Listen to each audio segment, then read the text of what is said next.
Gentlemen, boys and girls, welcome to Soul Food Poetry Night. The few, the proud, the brave, the weather hardy. I don't know what this wet stuff is that's just bucketing down outside, but we haven't seen it for so long like this. But I suppose we need it. I'm Michael Dillon Welch, your former poet laureate of the city of Redmond. My term has ended. Tonight we have two other poets laureate, one poet populist from the city of Seattle, and our Washington State poet laureate. They're both former like me. It's a club. To get us going, I want to read a short poem, a favorite poem by Roberto Ascalon. It's called Cradle. When I donate blood, I always ask the technician if I can hold the bag afterwards. What does 1/4 of me feel like? I want to know. They never let me. It is against regulations to hold yourself in that way.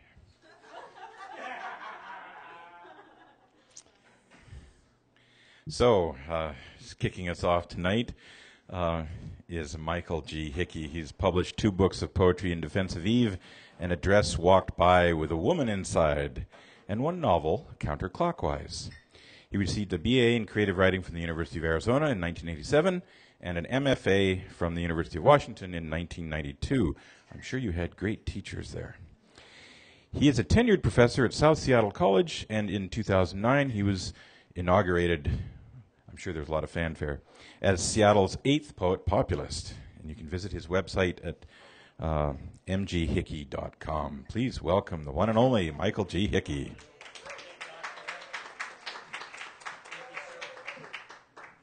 Thank you very much. I was inaugurated poet populist the same day that Barack Obama was inaugurated president of the United States. And I like to have this little fantasy in my head that somewhere Barack Obama is saying, I was inaugurated president the same day Mike Hickey was inaugurated poet. I doubt that ever happened, though. Let's see. Maybe start with a few new pieces. This one is for my friend Blair, who kind of bailed me out a few days ago. This is called One Phone Call. I just thought you should know that whether I'm drunk in county jail, incarcerated in a cocktail bar, or it's the day the first salvo is fired that sends me off to World War III, I'm going to call you with my one phone call because I know you will say the right thing to say. Maybe not even the words exactly, but just the sound of your voice, your velvet inflection, a confessor, a hostage negotiator, a DJ on the graveyard shift. You will talk me down from that vertigo, from that King Kong moment facing machine gun fire atop the Empire State Building. I'll teach my fingertip to trace the ink of your tattoos, a roadmap to your heart. I just thought you should know I didn't feel alone anymore when I called you on the phone last Friday night and you answered my one phone call.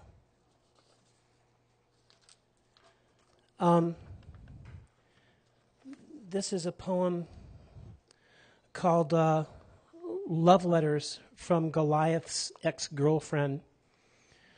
The stars in Nishran's eyes are always on the verge of combustion. Her eyebrows live in separate worlds, yet long for one another. Her lips speak the body language of the moon, and the neck that leads to her heart is the same neck that remembers what every other neck has forgotten ages ago. She is a Philistine who loves Hebrews. She is a fallen star that will never stop shining. Goliath herds sheep and at nightfall whispers to bleeding lambs abandoned by their mothers. He loves Nishi. He has always loved Nishi. But what with tending his flock for weeks at a time, he and Nishi barely keep company. One night at a harvest feast, she is in the embrace of Omni, a warrior known for his fearsomeness in battle. Goliath can't stop staring at them. When he can bear it no longer, he draws his sword and threatens to behead the philanderer. Nishi throws herself at Goliath's feet. She shows him the love letters she has scribed daily for a fortnight, proclaiming her fidelity, her devotion, letters she keeps in a leather pouch next to her heart. In these letters, she praises Omni's eyes, worships his war wounds, and swoons over the musk of his scent after battle. He's the only man I've ever loved. If you have to kill someone, she exclaims, kill me, for I'm nothing without Omni. She points at her belly. Already I carry the fruit of his loins in my womb. Deep inside Goliath, a bright light darkens into an elongated shadow, a contorted silhouette. He commences to drinking gourds of wine from morning to night and fighting Philistines he once considered friends. He wants men to fear him, not because of his size, 4 cubits in a span, but because he doesn't have the heart to hate Nishi, so he hates himself instead. Contempt is the air he breathes, even in his dreams. This is what love can do when it turns. One day you've got a good job and you're in love.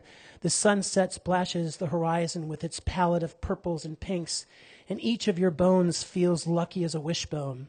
But turn your head for an instant, and the next thing you know, you're felled by a midget with a couple river rocks and a mandate from on high. This is the kind of love that compels wild dogs to howl at the moon. This is the kind of love in which being beheaded by your own sword is nothing less than a giant favor. This poem was inspired by my son Nathan, who he's 9, and he asked me, "Dad, what's your favorite planet?" It's like, who asked that? When's the last time you've been asked what your favorite planet is? I had to give it some thought. I don't know. I hadn't really thought much about that. So I dedicate this to Nathan, and it's called Dear Pluto, which I believe we've sent a satellite to just recently, earlier this summer, to see, checking out Pluto. Dear Pluto, I know you are a forgiving soul, but I am not, and neither is Clyde Tumball, the 23-year-old kid from Kansas who discovered you in 1930. Neither of us is willing to accept your demotion to dwarf planet or whatever they're calling you these days. And you can tell Hubble and NASA and MIT that they can all kiss my tender white asteroid. You were somebody. You were the ninth planet of the solar system, God damn it. You had space cred. How can they just take that away, these arrogant astronomers with a political agenda who would sue you if they could? Yes, you are as frigid and far away as my ex-wife, but you are a warrior. You're the little kid on the playground who's fed up and decides to fight back against the bully, unwilling to accept another bloody nose from the pilferer of milk money and plunderer of dreams. You are the rogue blade of grass growing in the cement driveway. You are the underdog of the fire hydrant. In June of 2015, a spacecraft from Earth will enter your atmosphere for the first time. They say they want to study your orbit, your moons, your lascivious relationship with Neptune. But really, who could blame you if you gave them all the cold shoulder? They will refer to you as a plutocracy, a tyrant, a siren of sour grapes.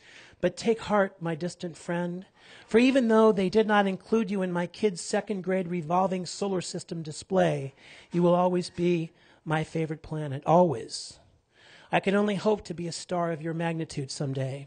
You are so much more than space dust to me. You're the Big Bang Theory and comets and black holes and all that other cosmic shit rolled into one, living with no regrets, light years ahead of your time.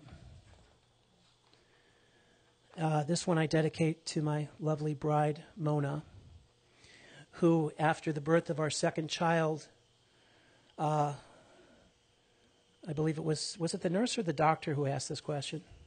The doctor said, my wife is a comedian, and so she's also used this in her act, so I'm slightly plagiarizing from her. But the question is the title of the poem, do you have any plans for the placenta?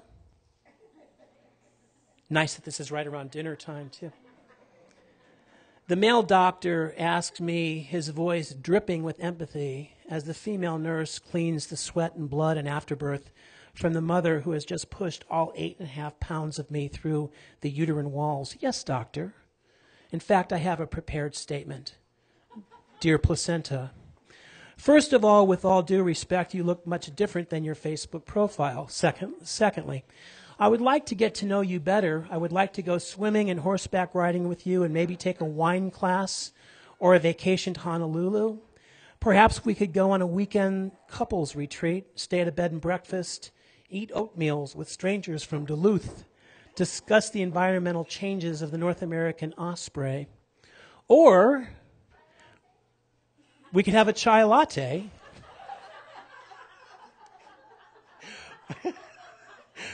Or we could examine our trust issues and why you were 5 days late, even though you heard her screaming, "Get this thing out of me!" Still, if I'm being emotionally honest, I have to admit that you performed admirably. And speaking of emotional truth, even though I know of your propensity towards speculative imagination and revisionist history, maybe we could build a Venn diagram of guilt versus shame, weakness versus vulnerability, because I want to show you all the things I've learned since leaving the womb. But I don't want to come on too strong. I don't want to scare you off. I hope you don't mind me saying you look like you could use some time alone.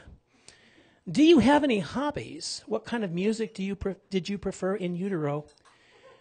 Did you have anything to do with the cravings? Do you have any strong opinions on nature versus nurture? Would you like something to drink? I can see us surfing in Fiji or Bora Bora. I can see us on the beach at a barbecue. But perhaps it's just as well that we part ways, Mr. Placenta. And it's not even you, really, it's me. Oh, well, every ending a new beginning, right? Every star-crossed storm cloud on the horizon has a place it yearns to be. Drop me a line from time to time, my friend. We've been through a lot together. I know you're going to meet someone or something made just for you someday. You deserve that. God owes you that. All the best. Cletus the fetus. I was really on the line. I know what you mean, Amy. I was really on the line with that one.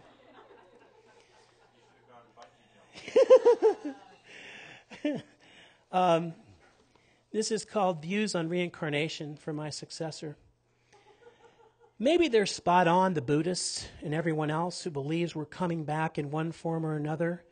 If it's true, if there is something like a celestial recycling program, let it be known I'd officially like to come back as a bird, because I want to be able to fly free as a bird. Isn't that the phrase? But the fact is, birds have it tough. It ain't easy being a bird. You ever see the crows in a McDonald's parking lot? A murder of crows will murder the hell out of each other over a single French fry or half a fish sandwich. It's a crow-eat-crow world out there. And come to think of it, maybe one life is enough. Let's see. I think I'm going to read 3 more poems. This one is, okay, so in the state of Texas, all teacher course evaluations are published online. And so if you're a student trying to figure out, what class to take or something, you can go online and read these evaluations and kind of decide what teacher seems like a good fit for you. And so the epigram in this is a teacher course evaluation. I haven't changed a single word. Written by a college student in the state of Texas. The title of the poem is Watching Pain Dry. Worst class ever. There was too much reading. Class was boring. I think I would rather watch pain dry than be in that class. The only good thing is he didn't keep us the full 2 hours. Signed Anonymous. Dear Anonymous, I regret you thought my class was boring and there was too much reading.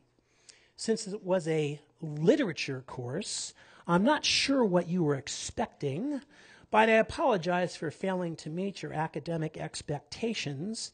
Inasmuch as grades have already been submitted, I'm afraid it's too late to receive a tuition reimbursement, but I feel obliged to share my teaching philosophy. In 1972, I returned from my second tour of duty in Vietnam. For months, I had dreams in which I was trying to kill Charlie with my bayonet, but it took forever. I had dreams about my friend Logan, who got his face shot off. I also had dreams about the little boy I killed because I thought he was carrying a grenade. It was actually a toy soldier. Psychologists used to call my condition battle fatigue or being shell-shocked.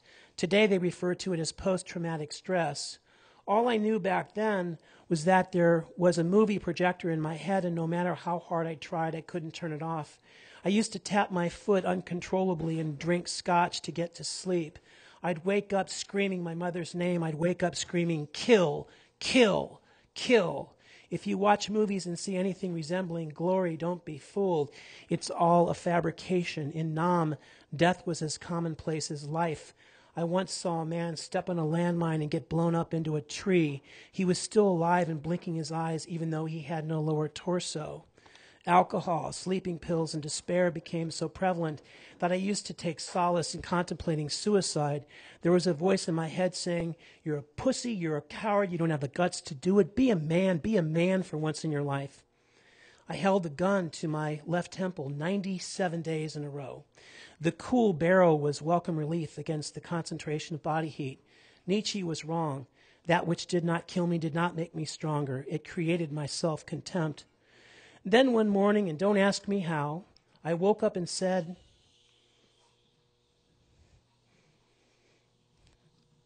I think I want to live. Imagine that.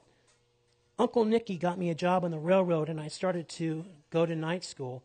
I developed an insatiable appetite for reading Americans, Russians, Brits, anything I could get my hands on. I started writing, too, and in time, no longer did I punch holes in walls or kick in doors. The twitching subsided and the auditory hallucinations waned. No longer was my head on a swivel, but guilt and shame are still a part of me. I killed a lot of people. I killed a little boy holding a toy soldier. The date is tattooed on my wrist, May 6, 1970. For me, every day is Memorial Day. So, you see, I too have watched pain dry. It is a slow, tedious process, which is why I sometimes felt the need to dismiss class early. In conclusion, I apologize for the distress I have caused you. I understand how challenging my class must have been because even today, I sometimes ask myself if all this is really happening or is it just one long, vivid, and virulent dream. Respectfully, Professor Grayson.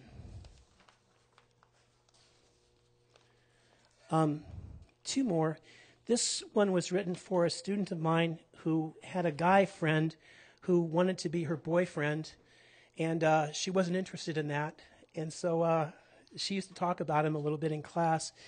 And so it's based on this guy, Robert Sternberg's triangular theory of love. And rather than explain his triangular theory of love, I think you'll understand it from the poem.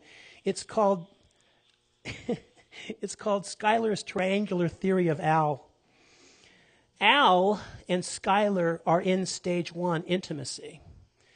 Al wishes to graduate to stage 2 passion, but Skylar is quite content in stage 1 intimacy. Al lives in his head a lot, a dangerous place to be after dark and when alone, and is no longer happy in stage 1 intimacy, aka the friend zone. Al has come to resent the friend zone. He longs for stage 2 passion. In fact, he thinks so much about stage 2 passion, he has convinced himself that he and Skylar might even progress someday to stage 3, commitment. In this case, they would spend the rest of their lives sending cryptic texts to each other in the middle of the night. Meanwhile, Skylar is still waiting for Al back at stage 1 intimacy, at least for now. Because if Al keeps pushing it about stage 2 passion, he's going to get his ass kicked out of stage 1 intimacy. And I'll end on this one. It's called A Lack of Conformity. And it's in couplets, if that matters. A lack of conformity. I am iambic pentameter, consistently missing a beat. If I was an animal, I'd be a tree. If I was a tree, I'd be your sister Eileen. For me, conformity is a form of fear of you, gentle reader, a fear of fear itself, a fear of FDR, polio, xylophones, a fear of every phobia known to man and 3 known only to women, a fear of women, a fear of cross-dressing, and I'm still deciding whether fear means face everything and recover or fuck everything and run. Thank you.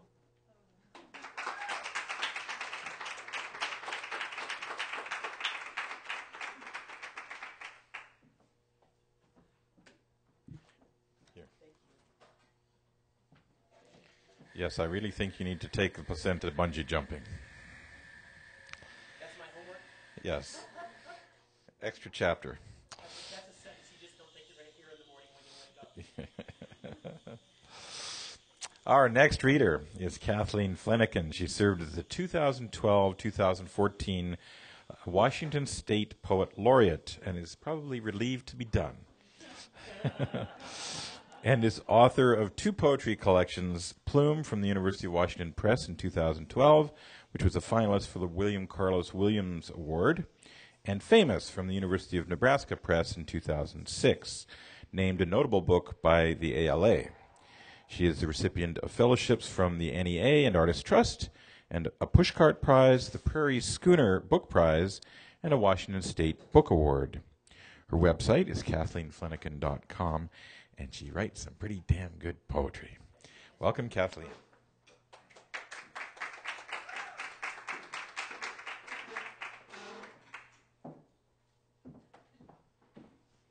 Thank you for coming out on this rainy night. And it's really nice to be reading with Mike, who was my very first poetry teacher. We decided October of 1993 I showed up in his class. And that's how I fell in love with poetry, is through Mike. So I really owe him a great debt. So I'm going to read a few new poems. Really, Mike should have been last. But I'm happy to be here to read a few new things. So this is called All Unknowns Are Equal. And I was thinking about how far back memory goes, and there's some sort of blurry images that I still carry with me of being very, very small. All unknowns are equal. I remember very young, when my head was still soft like a mushroom, waking alone in the banded light to a consciousness like moss. How large that yellow-green world with its shadow prints on the window, but also the marshland that was I. Some scale measured the two equal, and since I could wander only a few steps in either direction, I had no fear just yet. This seems now like the vestigial memory of some other ancestral being, though I still feel the blue satin quilt pulled to my chin and watch myself unfolding fingers from a hand at the far reach of my arm with a patience I'll never recover or comprehend. The patience of a low place in the land waiting to become a sea or maybe an inlet, since the self is rinsed each day in the world, then returned to a nap or to wake from a nap. Mother used to say I'd lie quietly in my crib for a while. Okay. I'm going to write this is a poem I do a lot of teaching in the schools. I work with writers in the schools, and I work with 3rd, 4th, and 5th graders. So this is taken sort of broadly from an experience at a 3rd grade poetry reading. At the 3rd grade poetry reading. At 8, he is already strange beyond rescue, marked in the eyes of even his kindest classmates who must endure his discombobulations and escapes, emerging like an eel from under one of their junior-sized tables. Mouth sounds like scratching, papers ripped by his stubby pencil, slasher movie style. I learned quickly how little to expect from his illegible assignments, or were they maps of Mars drawn blindfolded. I'm afraid they're the babble of a future serial killer. He has one poem and the captive attention of 100 classmates and parents nursing pity and distaste, crossing fingers all will be well. He's handed the microphone. He milks his moment and wrings it dry, starts to read like an overwhelmed robot about a scared wolf in a forest full of demons. Then he slows, and though his words are garbled, we detect a tone we're shocked to recognize. He's proud. His pride is thick, lustrous, silvery like animal fur. We'd pet him, but he's wild, stilled only briefly in this clearing before turning back to the forest as we applaud.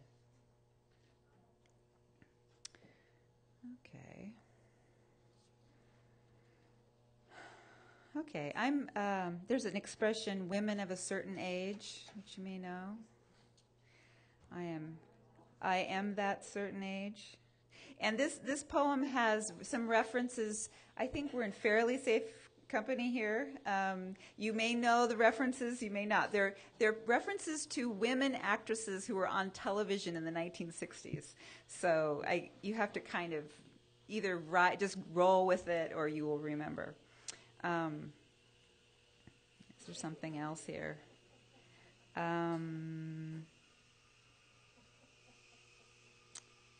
Yeah, okay. And it's called resort wear, which is something I remember my mother would get these catalogs in the mail, and there would be the resort wear collection. Okay. So it's called resort wear. I'm the age for coral pink resort wear and permanent waves colored like carnival sweets, the age I've feared since faux animal prints first roamed the streets. A certain age when famous actresses stopped aging, the age that Mae West remained for the rest of her life, and Arlene Dahl, and Arlene Francis, that Lucille Ball hardened into, and those women killing their husbands on TV who wore cocktail rings and whispered breathy accusations into their princess phones, whose underwire bras disturbed me as a girl. Women with candy voices threatening to lift their skirts and reveal the tops of their stockings. It's hard to say why they frightened me, doctor. My childhood was normal and my mother beautiful, practical, a newspaper reader, a gardener, a brilliant cook. I tried to learn as a girl how women calm as their bodies slacken and hair goes white, prettily framing their powdery faces and bright lit eyes, the way the good ones smile at children and alluring men and women as though they were all the same. I pledged to melt into the imminent sunset, all pink and mauve, and not to kick or claw. No, now dusk presses from the corners, and it's time to kill her, break her off like Venus's arms, crush her, swallow her down because she threatens to look ridiculous on me. Doctor, I'm afraid she's knit into my skeleton, that when I die, she'll be the last to let go.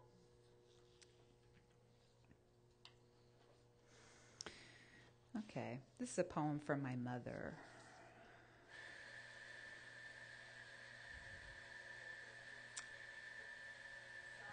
That's okay. I should have something really charming to say right at the moment, but I don't. Another letter about the weather. You still send letters, though you are dead, and because you are free of the U.S. postal system, they arrive anytime, in the car at a light, as a mother grabs her wound-up children from the street, in the middle of Australian costume dramas, or while I forage in the pantry shelves, famished and not even hungry. Here's one now, praising me for little songs I made up on the piano, my lavishly romantic valentines, and recalling our annual excursion to the dog show, where once you let me eat a Twinkie and we impersonated for each other elaborately ponytailed and pom-pommed groomers. Every morning, first thing, a letter arrives, sounding and smelling like coffee and bacon and plans for the day, describing the clouds as you always did, but now from the other side.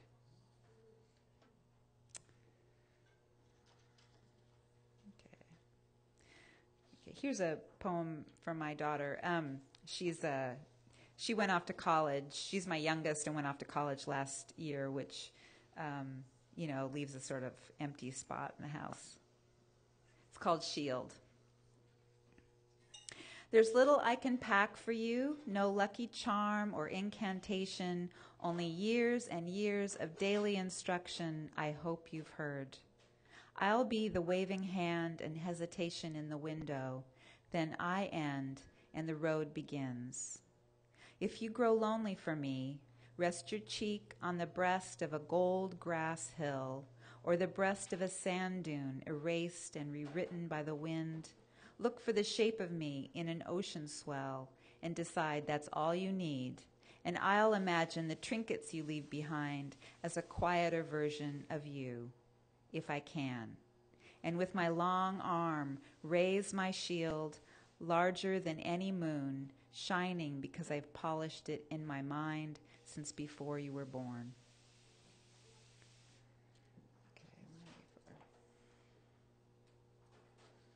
Okay. I think I'll do another mother poem. Okay, this is a memory. This is a poem written in one sentence, which is a fun sort of exercise to give to yourself. This is taken from a memory I had of when my boys were little, and back in the era when I was reading to them every night. And this is called Reading Aloud. When young Arthur, on a mission for his older brother, essayed the sword and the stone, then advanced through a heavy hail of wherefores and withals to mount the anvil and grip the hilt unheralded and alone, my second son, dismounted from his spaceship bed, approached the center of their messy room, and in his red plaid pajamas reached forth into the seamless air and pulled.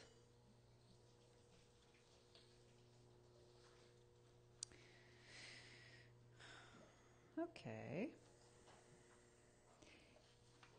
And this is a poem. My oldest son just came home from Taiwan for a little while. And so this is a poem about when he first went overseas to Spain and was very far away. And so this was written in those first early days when he was in another time zone on another ocean. It's called Brooding for my oldest. I stretch out on the stainless steel tray that is this sleepless dark and examine my own maternal sensors tuned half a world away to your blinking light. Imagine arrays of radio scanners spinning while the blip that is you strolls cobbled streets in Spain. I read you very clearly. Thank you for shifting one pair of underwear from your suitcase to your carry-on before we checked your bags and said goodbye. What do I do with these feeler things once they outlast their usefulness, like extra hands getting in the way? Before you were born, I let go of your stroller in a dream and watched you tumble off a cliff. They were just emerging then. Okay, I think I'll finish up with this one. This is called Shadow Puppetry. This is written in a time I was staying in a kind of cabin, and there was a moon out and a big window, and I couldn't sleep, sort of night after night, couldn't sleep at night.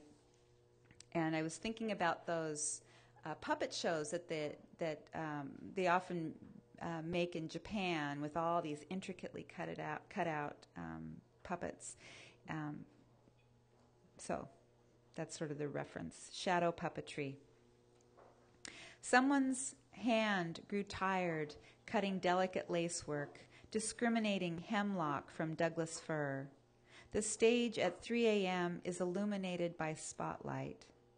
Please tell me the play is about to begin.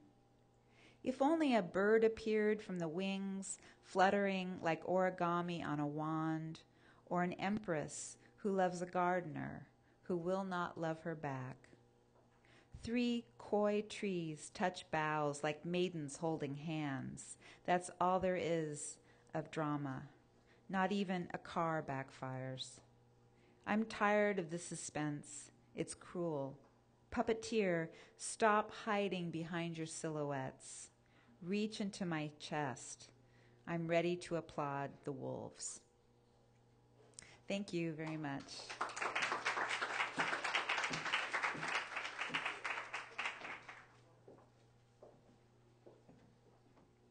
Thank you, Kathleen and Michael. We're going to take a short break, a few minutes, and please get something to eat or drink if you like. If you haven't yet signed up on our open mic list, it's right down here. We'll move it around. The question of the month this month is the farthest place you've ever traveled to. So please write that down. And if you've signed up but haven't answered that question, feel free to add your answer as well. So let's take 5 or 10 minutes, and we'll start with the open mic right after that. Thank you.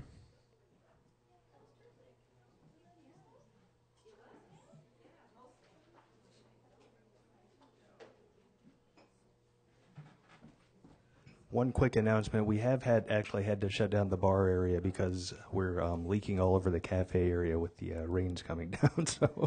So tea service we can do. Coffee service is shut down though. So apologies for that.